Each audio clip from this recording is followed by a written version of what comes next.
ഇപ്പൊ ഒരു വലിയൊരു ഗ്യാപ്പിന് ശേഷം ടെസ സീരിയലിൽ വരുന്നു. ഒരുപാട് ഇപ്പൊ കുറച്ച് നാളായില്ല സീരിയൽ നടക്കുന്നു. അതെ അതെ. അപ്പൊ സിനിമയിൽ നിന്ന് കിട്ടിയ ആ ഒരു പ്രതികരണം ഇപ്പൊ സീരിയലിൽ നിൽക്കുമ്പോഴുള്ള കിട്ടുന്ന ഒരു ഓഡിയൻസ് റെസ്പോൺസ് അതെങ്ങനെയാണ് ഫീൽ ചെയ്യുന്നത്? എല്ലാ ദിവസവും ഇത് ഇവർ കാണുന്നത് കാരണം അതിലൊരു വീട്ടിലെ ഒരു അംഗത്തെ പോലെ തന്നെ അവർ കാണുന്നത്. അപ്പൊ അവരോടുള്ള ദേഷ്യവും സങ്കടവും സ്നേഹവും ഒക്കെ എക്സ്ട്രീമിലാണ് നമുക്ക് കിട്ടുന്നത്. സിനിമയിൽ നോക്കി കാണുമ്പോൾ ഒരു ഫിലിം സ്റ്റാർ എന്നുള്ള രീതിയിൽ, പിന്നെ കുറച്ച് ദിവസം സിനിമ കഴിഞ്ഞിട്ട് അതങ്ങ് മറക്കും. പക്ഷേ സിനിമ എക്കാലവും ഉള്ള ഒരു ഇതാണ്. എത്ര വർഷങ്ങൾ കഴിഞ്ഞാലും ആളുകൾ അത് കാണും എന്നുള്ളതാണ്. അപ്പോൾ രണ്ടിൻ്റെതായ ചാമുണ്ട്. ഇത് സ്വീകരണ മുറികളിൽ എല്ലാ ദിവസവും എത്തുന്നുള്ള ഒരു. അതെ അതെ. ശ്യാം പറയൂ, ശ്യാം അഭിനയം അല്ലാതെ വേറെ എന്തൊക്കെയാണ് ഹോബീസ്, അല്ലെങ്കിൽ അഭിനയം അല്ലാതെ വേറെ എന്തെങ്കിലും വർക്ക് ചെയ്യുന്നോ? എന്തൊക്കെയാണ് സംഭവങ്ങളൊക്കെ? ഒരു കടയുണ്ട്, ഒരു സൂപ്പർ മാർക്കറ്റ് ഉണ്ട്. സൂപ്പർ മാർക്കറ്റ് ഓണറാണ് താങ്കൾ? അത് കുറെ വർഷത്തിന്റെ പുറകെ നടന്നപ്പോ വീട്ടുകാർ പറഞ്ഞടാ ഇങ്ങനെ പോയാൽ ശരിയാവില്ല, നിനക്ക് എന്തെങ്കിലും ഒരു സ്റ്റഡി ഇൻകം വേണം. അങ്ങനെ പറഞ്ഞപ്പോൾ ഞാൻ MBA പഠിച്ചത് ലണ്ടനിലായിരുന്നു. ആൻഡ് അവിടെ ഞാൻ പാർട്ട് ടൈം ആയിട്ട് ഒരു ഹൈപ്പർ മാർക്കറ്റിൽ ക്ലീനിങ് സ്റ്റാഫ്, ഒരു റാക്കൊക്കെ അടുക്കി വെക്കുക. അന്നത്തെ ഒരു ക്രേസ് ഉണ്ട്. അത് എനിക്ക് കിട്ടിയത് ആൽക്കഹോൾ സെക്ഷൻ ആണെങ്കിലും അടുക്കി വെക്കുന്നതിന് ഒരു ഭംഗിയുണ്ടായിരുന്നു. അപ്പം എനിക്കത് ഇഷ്ടമുള്ള സാധനം. അപ്പം അത് തിരിച്ചു വന്നപ്പോ എന്തുകൊണ്ട് ഒരു കട തുടങ്ങിക്കൂടാ, അങ്ങനെ തുടങ്ങിയതാണ്. തന്നെയാണ്, തൈക്കാടാണ്. ഈ എന്താ പറയാ ലൈവ് പ്രോഗ്രാംസ് ഇപ്പോ അധികം ഇല്ല, നിങ്ങളുടെ ആ സമയത്ത് ഉണ്ടായിരുന്ന പോലെ.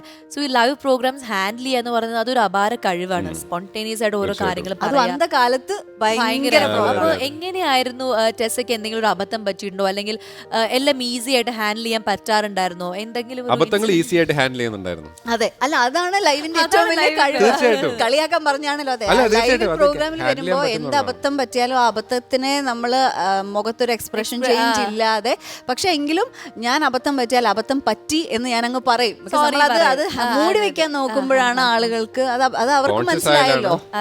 അങ്ങനെ എന്തെങ്കിലും ഒരു വലിയ അബദ്ധം പറ്റിയിട്ടുണ്ടോ ലൈവ്? ഞാൻ ഇതിനു മുമ്പും വേറൊരിടത്ത് പറഞ്ഞിട്ടുണ്ട്, ആളുകൾ പലരും കേട്ടിട്ടുണ്ടാവും. പക്ഷെ ഇത് ഞാൻ ഒരിക്കലും മറക്കില്ലാത്ത ആ സമയത്തൊക്കെ നമുക്കിപ്പോ ഇപ്പൊ സ്വാസിക്കൊക്കെ ഇങ്ങനെ ഇതൊക്കെ നമുക്കൊന്നുമില്ല, എല്ലാവരും അവിടെ നിന്ന് പറയും എന്താണ് ചെയ്യുന്നത്. നമുക്ക് അങ്ങനെ ഒന്നുമില്ല, കംപ്ലീറ്റ്ലി നമ്മൾ ക്യാമറ ഓൺ ചെയ്ത് കഴിഞ്ഞാൽ പിന്നെ ആർക്കും നമ്മൾ തന്നെയാണ് അത് ഫുൾ ഹോൾ തിങ് ഹാൻഡിൽ ചെയ്യുന്നത്. അപ്പൊ ബ്രേക്ക് ഒക്കെ ആ സമയത്ത് ഇത് ഇങ്ങനെയൊക്കെ പറയുള്ളൂ. അപ്പൊ ബ്രേക്ക് നമ്മൾ പറയണം, അങ്ങനെ അല്ലാതെ ഇതൊന്നും നമുക്കൊന്നും കിട്ടില്ല. അപ്പോൾ അവിടെയൊക്കെ എങ്ങനെയാന്ന് വെച്ചാൽ നമ്മൾ .7 എന്ന് പറഞ്ഞാൽ .7 പ്രോഗ്രാം തുടങ്ങും. അപ്പോൾ അവിടെ ഇങ്ങനെ ചേട്ടന്മാരൊക്കെ ഇടയ്ക്ക് ഇങ്ങനെ വളിപ്പാക്കാനായിട്ട് തുടങ്ങാൻ പോട്ടോ ഇരുന്നു എന്ന് പറഞ്ഞാൽ നമ്മൾ മര്യാദയ്ക്ക് ഇരിക്കാൻ വേണ്ടിയിട്ട് അങ്ങനെയൊക്കെ പറയും. അപ്പോൾ ഒരു പ്രാവശ്യം എൻ്റെ വാച്ചിന് എന്തോ പ്രശ്നം പറ്റി, അത് സമയമായില്ല എന്ന് ഞാൻ വിചാരിച്ചു വാച്ചിൽ നോക്കിയപ്പോൾ. അപ്പോൾ അവിടെ അവർ പറഞ്ഞു റൂളിങ് തുടങ്ങി സമയമായെന്ന് പറഞ്ഞു. അപ്പോൾ ഞാൻ ചുമ്മാ എന്നെ കളിപ്പിക്കാൻ നോക്കണം, ഞാനിങ്ങനെ ഇരിക്കുക. ഓക്കെ, എന്നിട്ട് അവർ പറഞ്ഞു റൂളിങ് തുടങ്ങുന്ന് പറഞ്ഞപ്പോൾ ഞാൻ പറഞ്ഞു പിന്നെ ഞാൻ നോക്കിയിട്ട് പിന്നെ തുടങ്ങാൻ സമയം. അപ്പോൾ ലൈവ് പൊക്കോണ്ടിരിക്കുക. എൻ്റെ അമ്മ വിചാരിച്ചു ഇവക്ക് വട്ടായി. അത് കഴിഞ്ഞ് കുറച്ച് കഴിഞ്ഞപ്പോൾ അകത്തേക്ക് നോക്കിയപ്പോൾ അവര് തുടങ്ങുന്നേ എന്നുള്ള രീതിയിൽ. അപ്പൊ അങ്ങനെ അതൊരു ഭയങ്കര ഒരു ഈ ടെസയുടെ ഈ കെയർലെസ് ആറ്റിറ്റ്യൂഡ് എല്ലാവരും കേരളക്കാർ കണ്ടോണ്ടിരിക്കുകയാണ്. അപ്പൊ അത് കഴിഞ്ഞപ്പോഴത്തേക്ക് ഞാൻ പറഞ്ഞു സോറി ഞാൻ ഗ്രാജുവേറ്റ്, ഞാനത് ഭയങ്കര കൂളായിട്ട്. പക്ഷെ അമ്മ പറഞ്ഞു ഞാൻ വിറച്ചു പോയിട്ട് ഇവിടെ ഇരുന്നത്. പക്ഷെ ഞാൻ അതിനെ കൂളായിട്ട് ഞാൻ പറഞ്ഞു ഇങ്ങനെ പറ്റിയതാണ്, അതൊക്കെ ലൈവിലല്ലേ അബദ്ധങ്ങളൊക്കെ പറ്റുമെന്ന് പറഞ്ഞു. ഓക്കെ, ടെസ ഇനി എപ്പോഴെങ്കിലും ആങ്കറിംഗിലേക്ക് തിരിച്ചു വരാൻ ഒരു ആഗ്രഹം മനസ്സിൽ പൊട്ടിമുടർന്നു? ഷോർട്ടിന്റെ ഇടയിലൊക്കെ പറയും എടാ എനിക്ക് ആങ്കറിംഗ് ചെയ്യണം, സോറി ഇന്റർപ്റ്റ് ചെയ്യാൻ പാടില്ല പറഞ്ഞോളൂ. സെയിം ആ ലൈവ് തന്നെയാണോ അത് ഇപ്പോഴത്തെ ഒരു സ്റ്റൈൽ ഓഫ്? അല്ല, ഞാൻ ഇപ്പൊ കാണുമ്പോഴേ ഇപ്പൊ ടെക്നോളജിക്ക് ഒത്തിരി അഡ്വാൻസ്ഡ് ആയില്ലേ. നമ്മൾക്ക് ആക്ച്വലി ഒരു ആസ് ആൻ ആങ്കർ നമ്മൾ ആ പെർഫോം ചെയ്യുമ്പോൾ മറ്റേ നമ്മൾ ഒരുപാട് ബാക്ക്ഗ്രൗണ്ട് സ്റ്റഡി ചെയ്യണം, കുറെ കാര്യങ്ങൾ ഇരുന്ന് ഹോംവർക്ക് നമുക്ക് ഒരുപാടുണ്ട് നമ്മളൊരാളെ ഇന്റർവ്യൂ ചെയ്യാൻ പോകുമ്പോഴും. പക്ഷെ ഇപ്പോൾ അതിനൊക്കെ ആളുകളുണ്ട്, ആ ടീമുണ്ട് ടു ഹെൽപ്പ് യു ഔട്ട്. അപ്പൊ അതൊരു ഭയങ്കര നമുക്കൊരു നല്ല കോൺഫിഡൻസ് തരുന്നത്. ആ ടീം എല്ലാവരും കൂടെ കൂടി ചെയ്യുമ്പോൾ.